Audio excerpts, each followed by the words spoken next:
thing I love about the CSRA, we're people who don't back down. And that's the attitude you need after a car accident.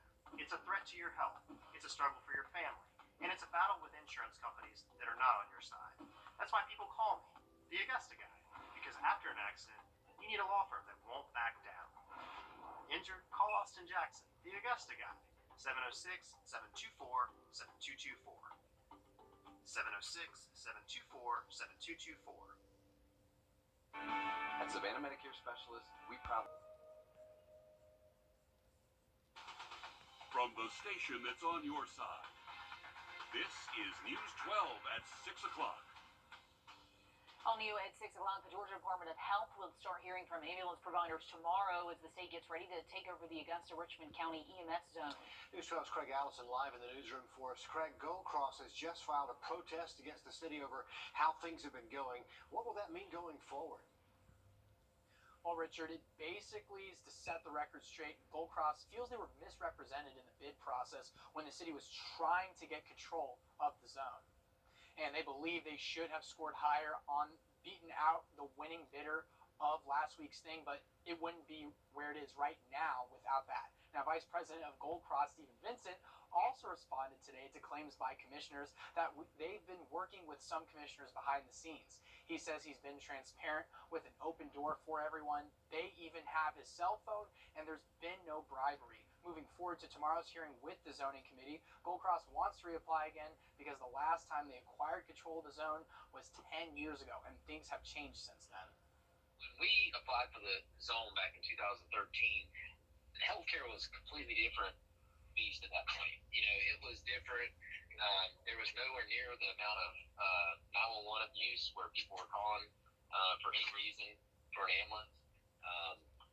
You know, you didn't have the staffing challenges that COVID brought along.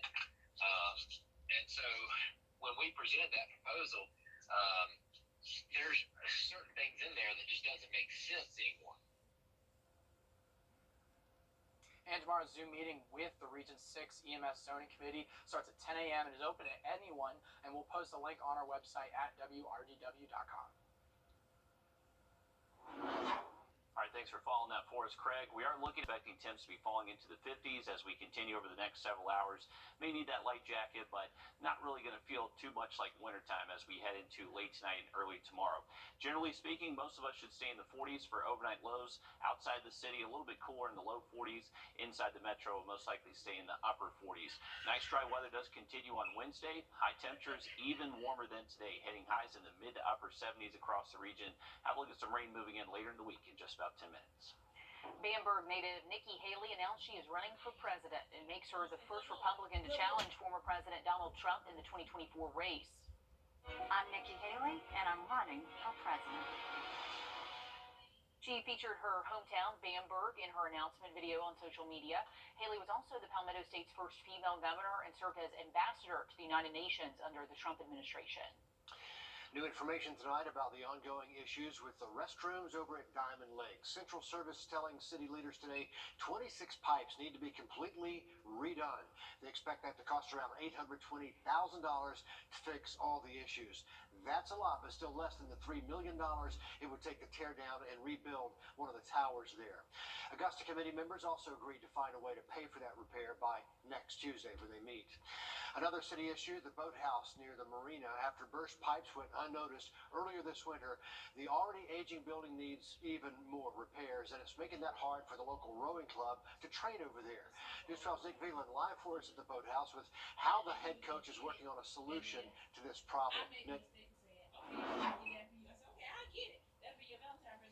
Yeah, well, Richard, this boating season starts in 1 week, but there's just one problem with that. The normal boathouse that they typically use to train out of, no one's able to go inside of it, which is leaving many to wonder what's next and will this be a quick fix?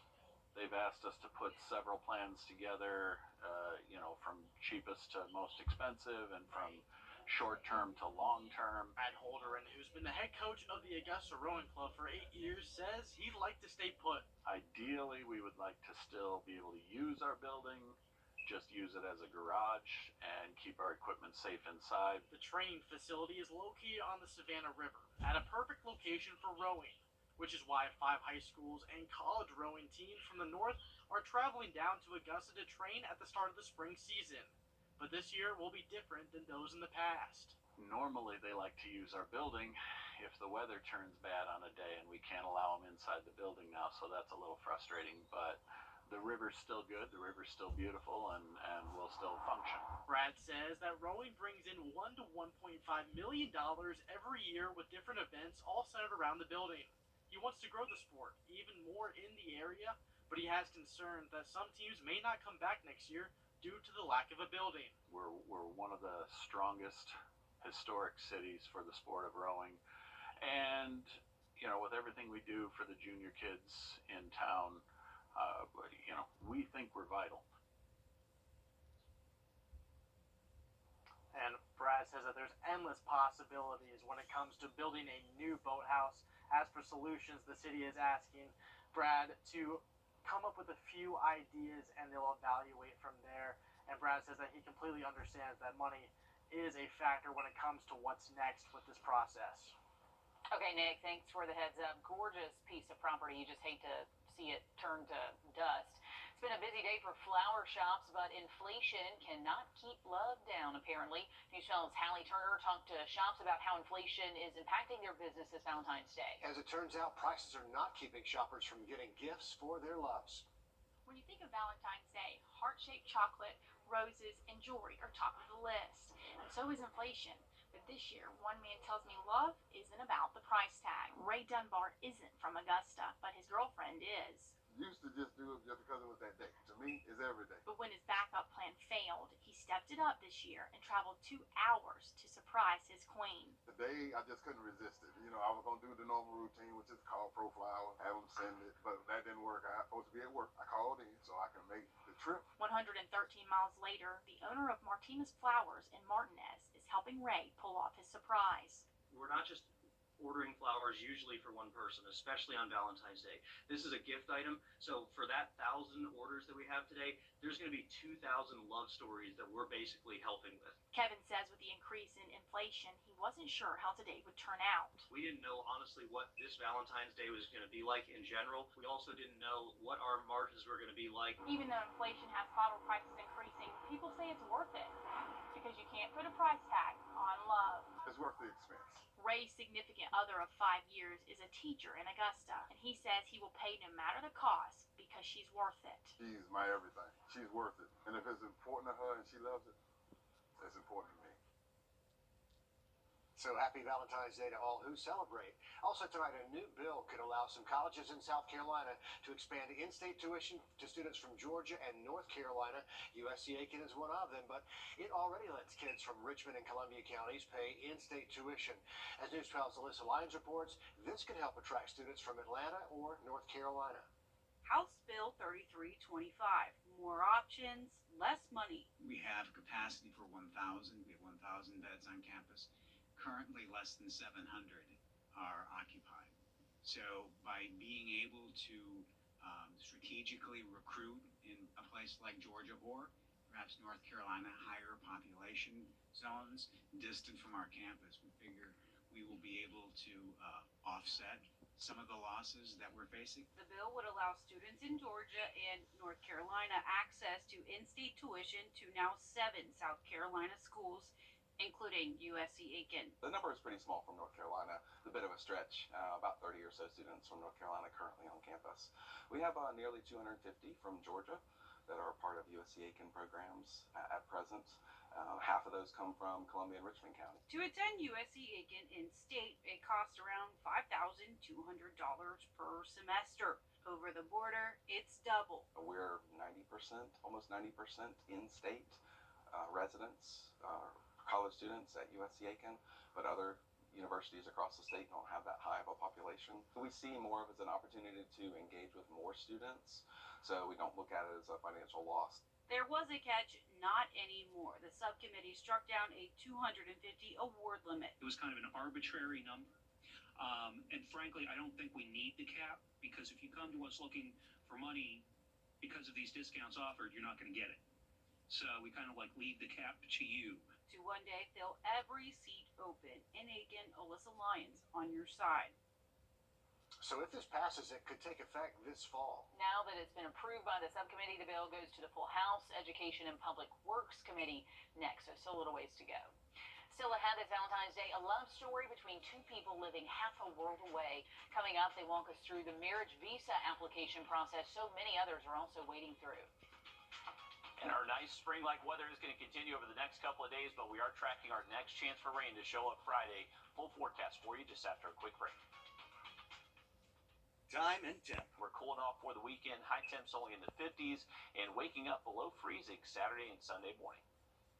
This Valentine's Day, there are more than 50,000 people waiting on applications for a marriage visa into the U.S. to be reunited with a loved one. And one of our own is going through it right now.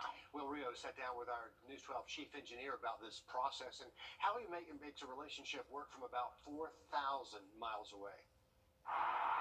It's not every day you can bring your significant other to work at News 12. Awesome. It's wonderful. Valentine's Day means something different for our chief engineer Joe and his fiancée Maria because they're usually not together in person. Technology has been very, very helpful with us being 4,000 miles apart. She lives near Rotterdam. That's in the Netherlands. They met through Joe's sister, and they only see each other a few times a year, which means they FaceTime a lot. I put her in the cart. Yes. To where she's aiming outside the cart. Yes. We get to shop together. Yeah. She loves doing it. I love doing it. Yeah. You know, I look like a raving lunatic wandering around the store talking to myself. For almost a year, they've been trying to get a visa. Easy to buy a house. Because of COVID, there's a massive backlog of applications. The U.S. Department of State says more than 400,000 applicants are still waiting to schedule an interview. It's just difficult to sit and wait. They've sent letters and letters to their local representatives to help push the process along. Shed a light on kind of a dark tunnel. You know, you have no idea what you're getting into. Yeah. We are worth the process. A process that they won't give up on, no matter how long it takes. I would do anything I can to bring us together. At News 12, Will Rio on your side.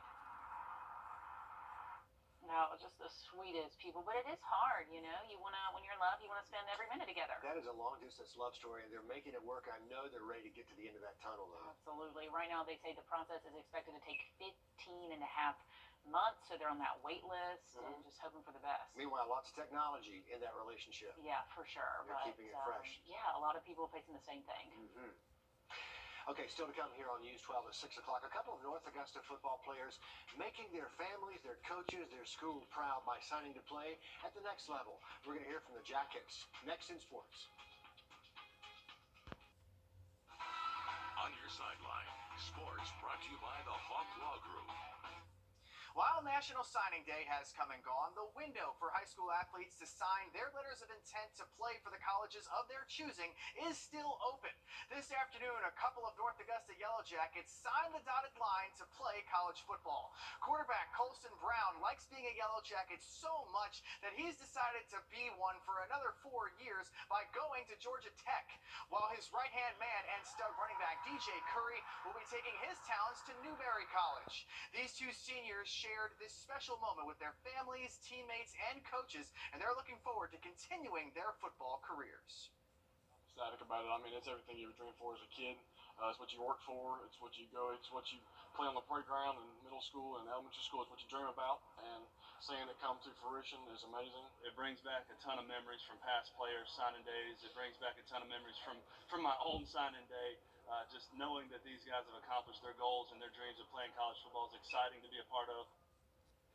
Despite not having the best start to their senior year, Brown and Curry led the Yellow Jackets to 5 straight wins down the stretch, helping them take the Class 4A Region 4 title and earn a playoff victory in front of their home fans. Exciting times in North Augusta. Thanks, Dan, very much. Going to give you a live look here, I-20, the state line. As Riley mentioned, we're starting to see, well, a few signs of spring around town. Some trees in bloom. First Alert meteorologist Anthony Carpino explains why we may be seeing this early start. Well, the simple answer, Richard, is those warmer temperatures that we've experienced for the entire month of January. And for the first part of February, we've noticed a lot of those warm temps. Going back outside, you can really see this Bradford pear just all the way out there with all those white flowers on that. And that will likely continue with more and more trees getting on board as we go through the next several months. Now, we want to take a look outside currently through what we've seen over the last month or so. Here's a look at all these numbers going back to about the 8th of January. A lot of red on the screen here. January was about 2.5 degrees above average, and so far February has shaped up to be pretty much the exact same way. So we are noticing all those warm temperatures out there that have really been able to help boost a lot of that pollen count. Now I want to show you this map behind me here. This is the spring leaf anomaly, and you can really see all of that red for the CSRA. That's actually very early, and in some spots we're about a week to 2 weeks ahead of schedule. So you might have noticed a lot of those flowers a little bit sooner than later what we've seen. Now with all those flowers are going to be coming higher pollen counts like Riley mentioned by Thursday. I want to make sure you're going to have that Allegra or the Claritin on standby, guys. The warm weather sure is nice. We're not complaining. Love it. A local woman brings back a tradition of surprising people with gifts. It's called Give It Forward, and we've seen a lot of those stories here on News 12. Now it's back, and we're there to help surprise a teacher's assistant at the Pathways Head Start Daycare in Augusta with a Valentine's Day gift. Good morning! Look at her! Oh my gosh, I just started crying. Demetrius Holmes didn't expect this. Oh my gosh. That was very, very surprising. She got me on that one. And I got presents for all of you guys, and I'm going to honor you. Look at you over there crying. Candy Smith and Give It Forward surprised her entire class with gifts. They are excited. I heard one little boy says, "Oh, I'm going to give this to my mommy for Valentine's." And some of them wanted to open their treats right then. This is something that they too will never forget. Pathways Head Start Center Director says Holmes is very deserving. She brings the love to the center with her co-workers for the children. Right, left. As a teacher's assistant, Holmes works with almost 40 preschoolers every day.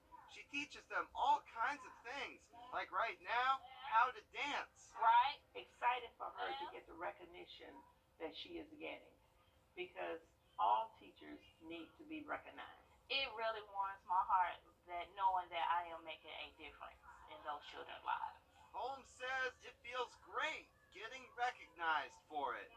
In Augusta, Will Bolt, on your side.